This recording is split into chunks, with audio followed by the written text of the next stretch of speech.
करने वाले हैं चैप्टर नंबर 5 समांतर श्रेणी के बारे में। आज हम पढ़ेंगे कि समांतर श्रेणी क्या होती है, समांतर श्रेणी से जुड़े हुए सवाल हम किस तरह से हल करेंगे। तो सबसे पहले हम जान लेते हैं कि अगर कोई भी एक श्रेणी, जैसे कि मान लीजिए श्रेणी है हमारी 2,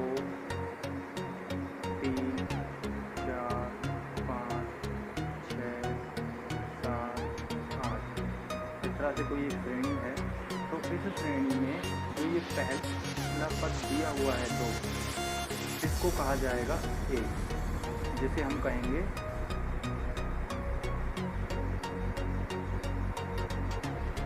प्रथम पद। प्रथम पद को A से लिखा जाता है और इस पद में उपस्थित जितने भी इस श्रेणी में उपस्थित जितने भी पद होंगे उन सबको n से लिखा जाएगा। जैसे 1, 2, 3, 4, 5, 6, 7। तो यहाँ पर n जो होगा उसकी संख्या होगी 7। और इसी श्रेणी के अनुसार इस श्रेणी में उपस्थित अंतिम जो पद होगा, इस श्रेणी का लास्ट का जो पद होगा उसे हम अंतिम पद से निरूपित करेंगे। अंतिम पद के लिए हम यहाँ लिखते हैं an।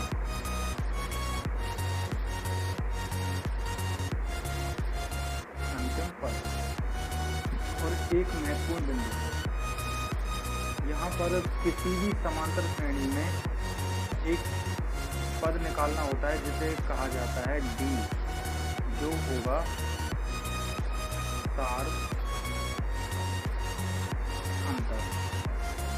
सार्वंतर को D से लिखा जाता है। और सार्वंतर को निकालने के लिए हमें दूसरे पद, जिसे हम A2 कहेंगे, में से अगर पहले पद A1 को घटा दिया जाए तो यहाँ पर प्राप्त होने वाली संख्या को D कहा जाता है।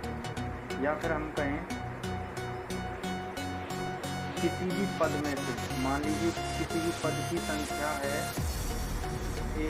an और उसमें से अगर हम an-1 उस पद से पहले वाले पद को घटा दें तो यहाँ पर प्राप्त होने वाली संख्या D कहलाएगी। तो इस तरह से हम यहाँ पर D को प्राप्त कर सकते हैं।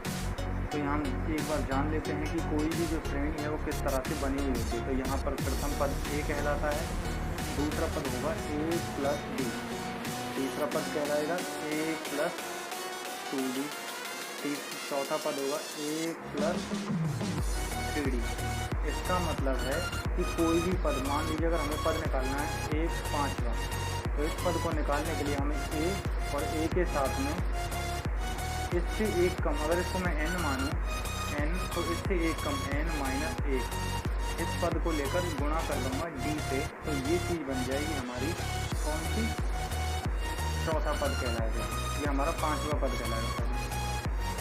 अब यहाँ पर हम देखते हैं कि किसी भी श्रेणी में अंतिम पद an को निकालने का जो सूत्र होता है वो यही होता है। an को हम जब निकालेंगे तो an जो होगा हमारा वो अंतिम पद होगा। अंतिम पद को निकालने के लिए A + n-1 × D। और इसके बाद यहाँ पर हम एक उदाहरण के तौर पर इसे देखते हैं कि उदाहरण कैसे होगा। मान लीजिए किसी संख्या में की जो हमें श्रेणी दी हुई है वो है 0, -3, -6, -9। तो इसके अगले 2 पद और कौन कौन से होंगे, तो उसे हम कैसे निकालेंगे। तो इसमें प्रथम पद जो है A हमारा हो जाएगा 0 और D जो है हमारा वो हो जाएगा -3 -0। तो -3 में से अगर 0 माइनस करते हैं तो यहाँ बचता है हमारे पास -3। और उसके बाद में इसमें जो अंतिम पद है वो कौन सा है, 9 होगा। तो यहाँ पर an बराबर -9 हो जाएगा। तो यहाँ पर हमें n की संख्या ज्ञात करते हैं 1 2 3 4। तो यहाँ n बराबर 4 होंगे। तो अब हमें निकालना है A5। तो A5 निकालने के लिए क्या करेंगे, A+। तो यहाँ जो n था, अब यहाँ पर n की वैल्यू 5 है, तो यहाँ n की वैल्यू हम 5 ही रखेंगे। जैसे हमारा सूत्र है A + n-1 इंटू डी। तो इसमें सूत्र में संख्याओं को व्यवस्थित करेंगे। ए हमारा हो जाएगा 0 प्लस n हमारा हो जाएगा 5 माइनस 1 और डी से इसमें गुणा कर देंगे। डी की वैल्यू है हमारी -3। तो इसे हम अब हल करते हैं। ये हो जाएगा 0, ये हो जाएगा प्लस 5 में से 1 घटाएंगे तो यहाँ बचेगा 4 और ये गुणा करेंगे -3। तो यहाँ अगली जो संख्या होगी जिसे हम कहेंगे A5 वो हो जाएगा हमारा -12।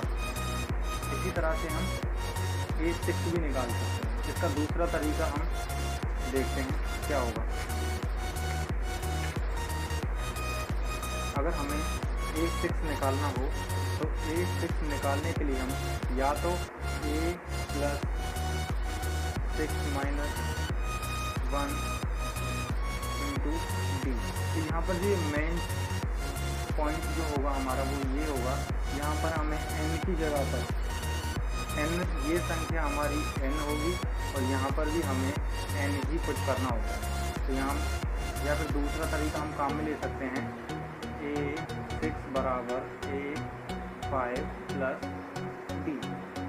हम यहाँ पर हमारा जो A5 था उसकी वैल्यू थी -12 प्लस D है हमारा -3 और दोनों संख्याएं -2 हैं। तो हम जब इन्हें जोड़ेंगे तो ये संख्याएं माइनस में जुड़ जाएंगी।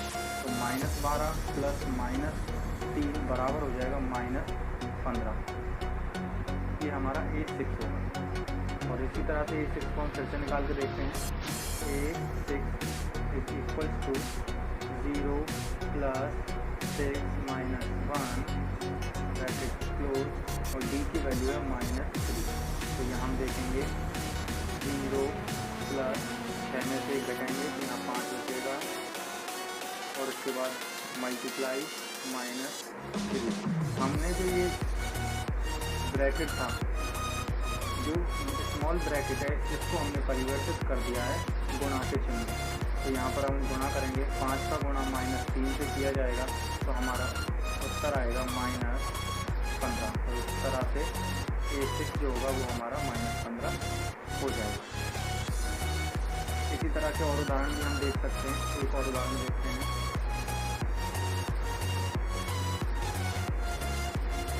मान लीजिए हमारा अगला उदाहरण है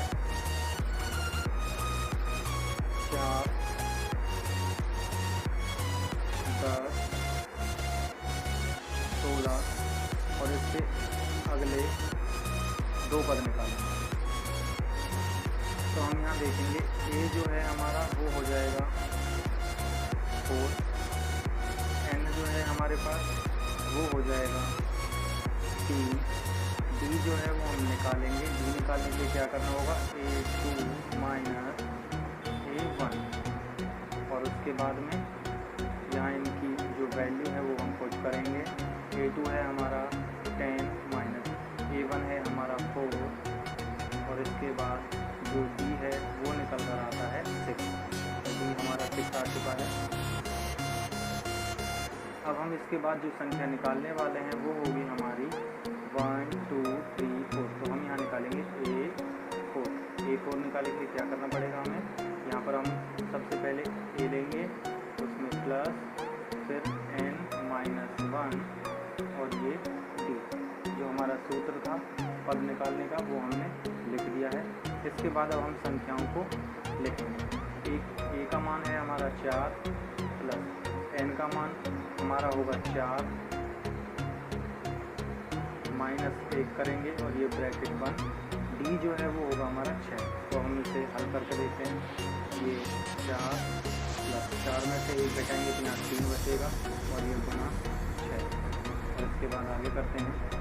तो यहाँ पहले 4 प्लस पहले इन दोनों संख्याओं का गुणा करेंगे। 6 का गुणा जब 3 से करेंगे तो आएगा 18 और यहाँ पर A4 इन दोनों का जोड़ करेंगे।